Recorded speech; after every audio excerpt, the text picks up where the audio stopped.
Music has always been a passion of mine. I started my journey on YouTube with my main channel, where I wrote original music in the style of artists that I loved. Music is why I'm here, and the Soulsborne soundtracks are some of the most evocative pieces I've heard. I made a video on the top 10 soundtracks of Elden Ring already, but now I want to see where the new themes fit in the landscape of masterpieces. I also made a top 20 on my main channel a while back before Elden Ring, but now let's add Elden Ring to the list and make an official, objective, real, not clickbait top 10. Number 10, Twin Princes.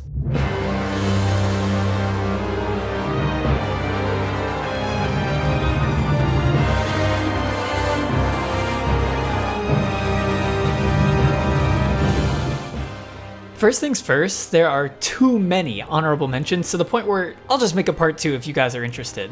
I could honestly make a list of the top 50 best songs, so let's just stick to the base 10 for now. I will say Sif's and Yorm's themes were the main ones on my mind that barely missed the cut this time. Yuka Kitamura is the de facto GOAT when it comes to FromSoft bangers, and her signature melodic and harmonic weaving is in full force with this one. It kind of plays like a Dark Souls 3 version of Lady Maria's theme, beginning with cascading and interplaying haunting melodies.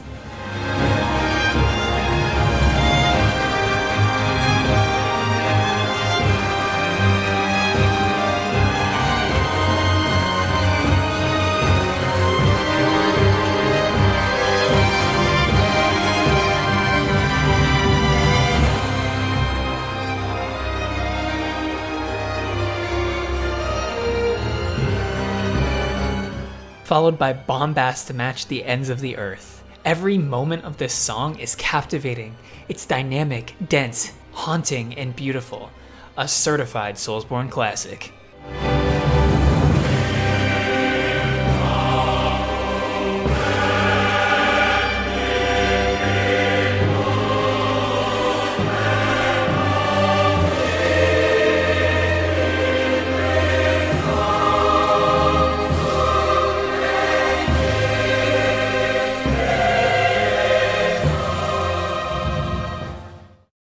Number 9, Godskin Apostles.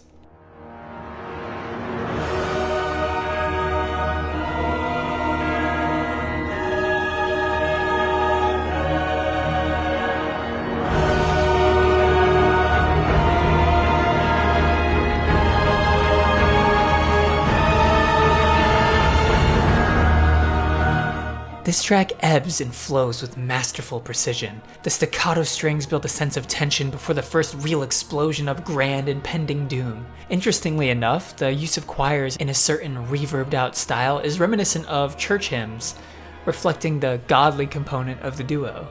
Of course, this is Souls, so it's a twisted variant. The first half is grand and legato, while still being quite beautiful, while the second sees chaos and impending doom take the forefront.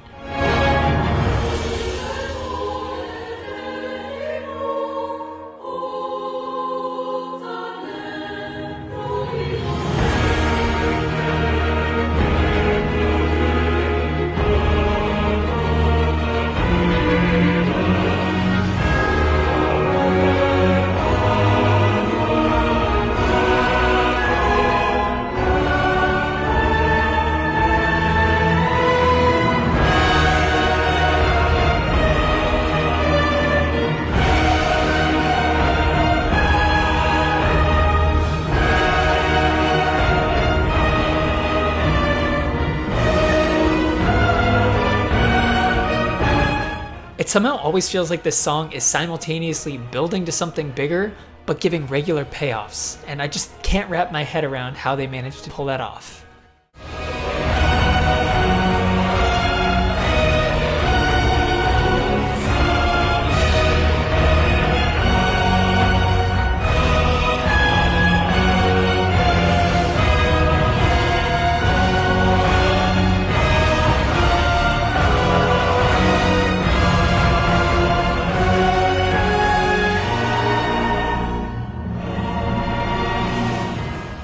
Number 8, Gehrman, the First Hunter.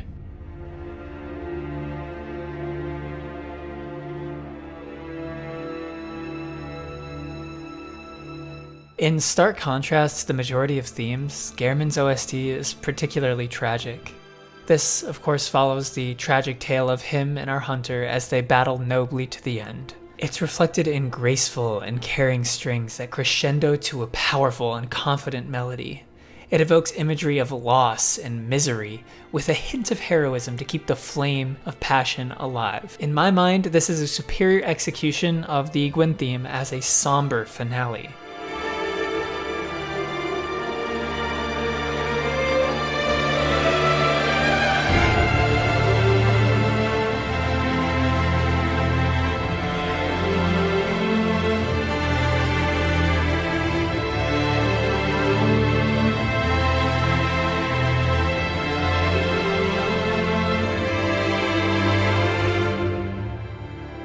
There is so much constant dissonance and resolution in this song, giving a feeling of tension and pained existence.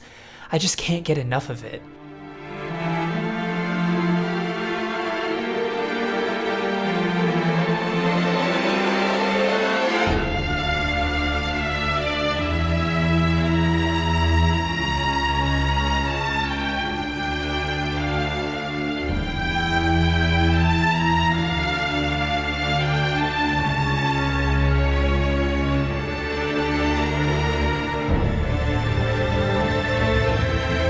And it isn't enough for it to just be one of the most beautiful string compositions put to a video game. They also had to add an entire choir wailing the pain of our hunters.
Number 7, For the Dark Soul / Slave Night Gale.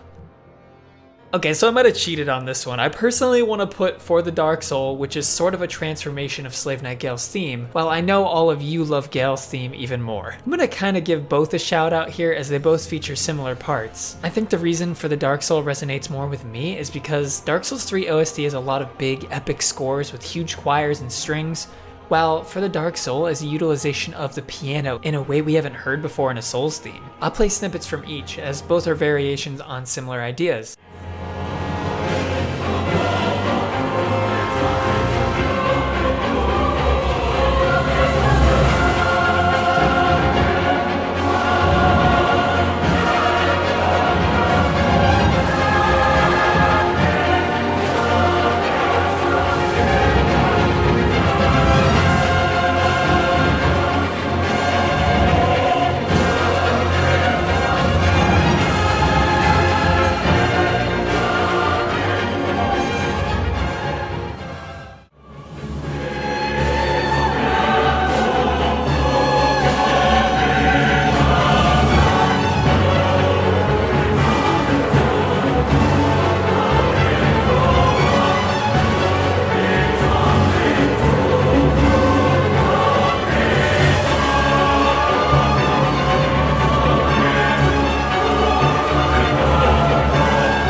piano for the Dark Soul is unmatched. Simply put, the virtuosic piano playing mixed with flawless harmonic choices all hit me in this condensed 2-minute piece. Perhaps the intimacy of the minimalist instrumentation strikes as more personal.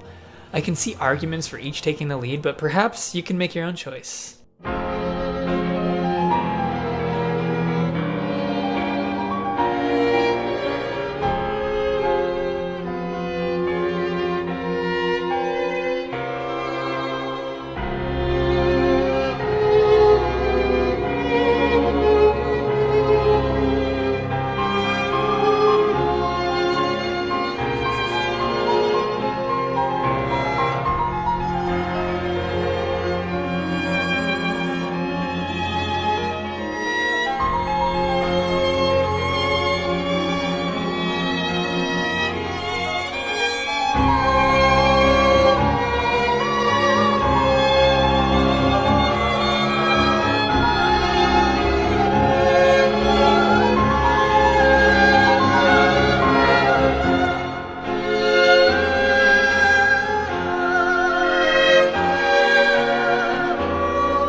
Number 6, Moog, Lord of Blood.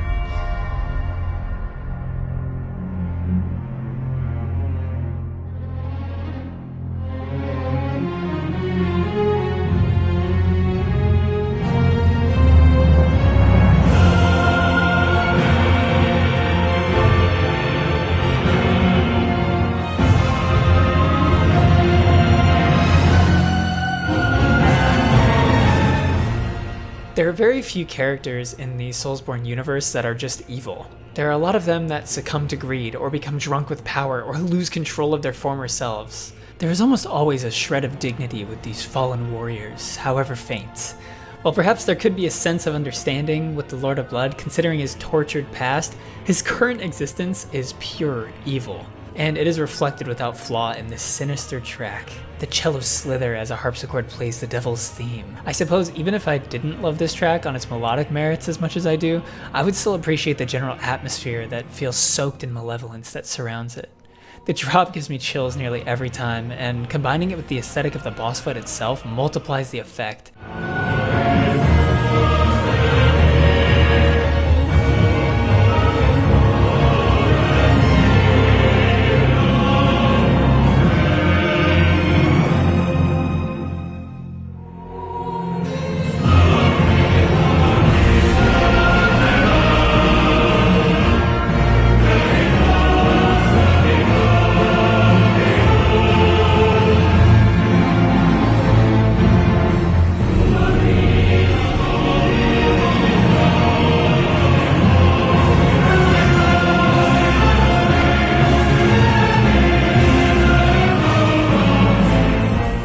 I also love the use of such deep male choirs, singing hushed as though they were plotting our own destruction before all hell breaks loose. I actually also covered this song on my other channel, and I'll link that here. I did a acoustic guitar version with a little bit of vocals.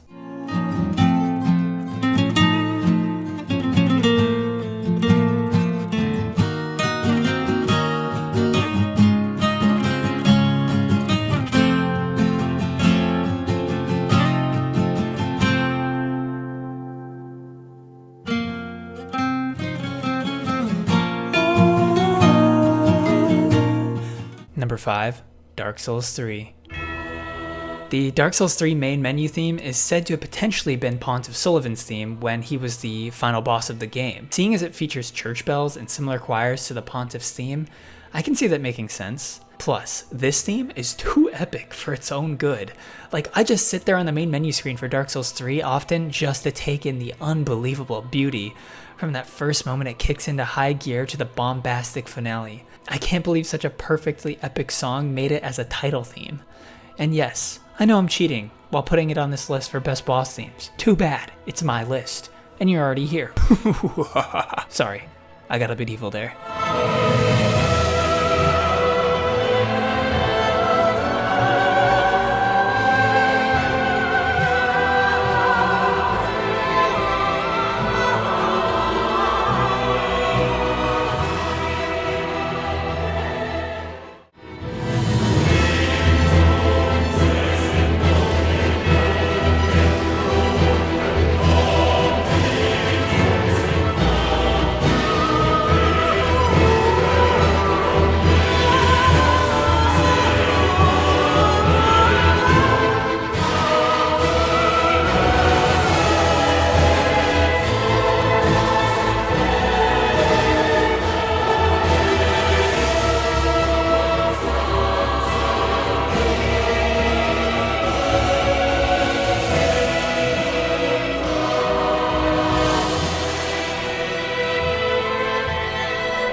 Anyways, it deserves the praise, so I put it, sue me. Perhaps my favorite moment of any of the soundtracks is when this piece swaps from minor to major on this specific chord. I just cannot get enough of that moment. I could listen to that section every day for the rest of my life and never get bored of it.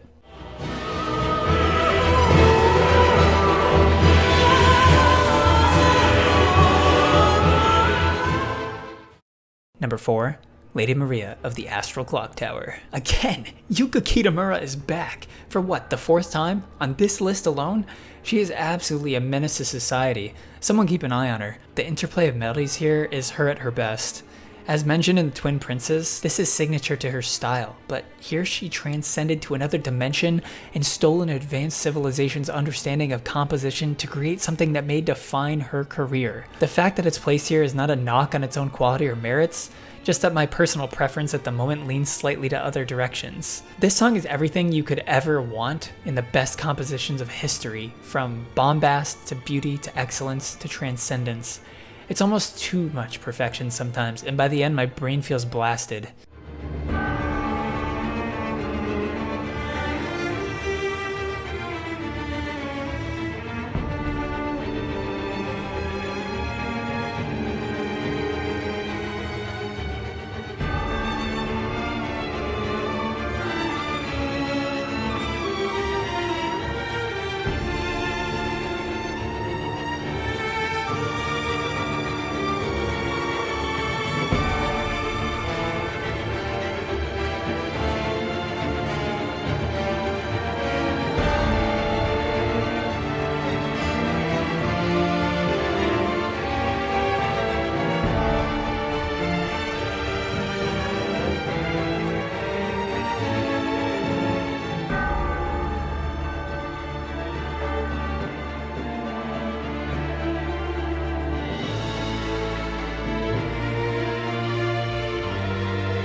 Number 3, Lawrence, the First Vicar.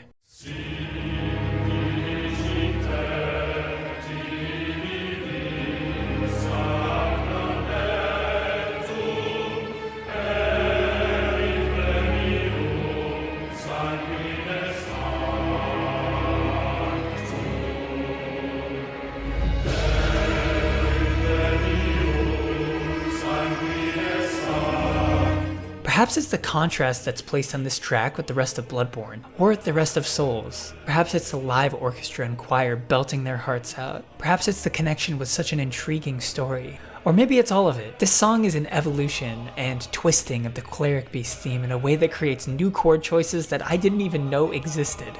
Well, obviously they existed, but I didn't know that they could sound this good. The pulsing strings under a slimy organ build to a twisted sound unparalleled in the series. But in all honesty, I think we know that the second half is the main glory of this track. I can't get enough of that soul-lonely melody singing one final song before the tragedy takes hold. Then, as the melancholic melody is matched with the screaming choir, it turns from sadness to awe.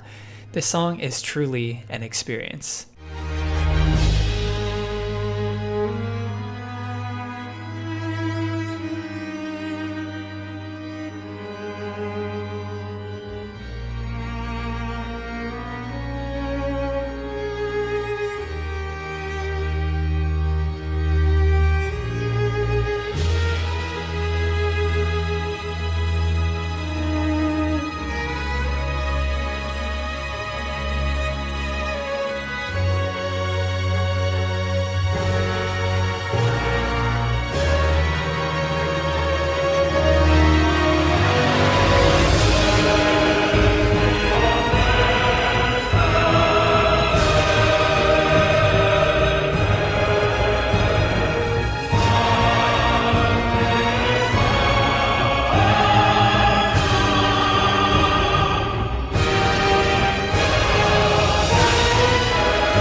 Number 2, the final battle.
I can't think of a song that added more to the experience of a game in my entire life. This song defined the entire journey in my mind, from the return to the main theme in the first half to the embodiment of a foreign beauty in the second. It is inspirational and awe-inspiring in a way we've never seen in Souls. And hearing this track for the first time as I face the final boss of a 100-hour journey is a moment I will never forget. In the second half specifically, it follows the motif FromSoft has created of a somber or melancholic tone to close out our journey, though this one is laced with astral beauty, sprinkling intrigue and fantasy into the typical depressing environments. It ebbs and flows and inspires the player unlike any other track. Like I said, this defined my long and grueling journey through the lands between, and for being a perfect culmination of that total adventure, it lands in second.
I truly believe the magic of a live orchestra and choir captured this composition in a way that that setting only could.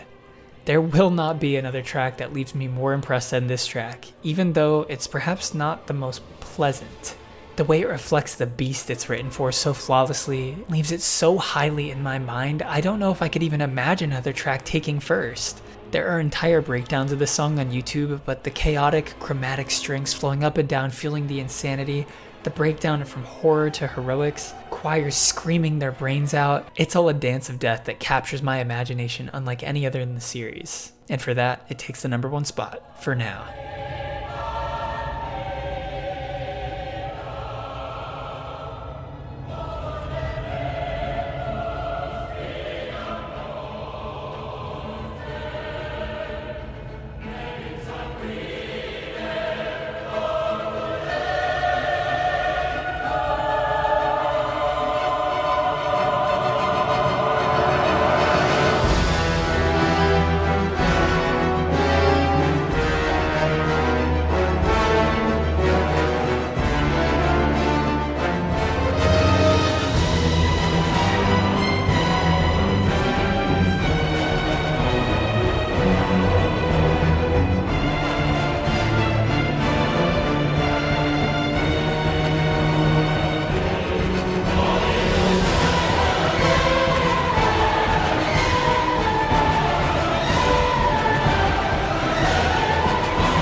But that's my list. Let me know what you guys think down below. Check out my other Elden Ring and Souls content. Have a great day. Peace.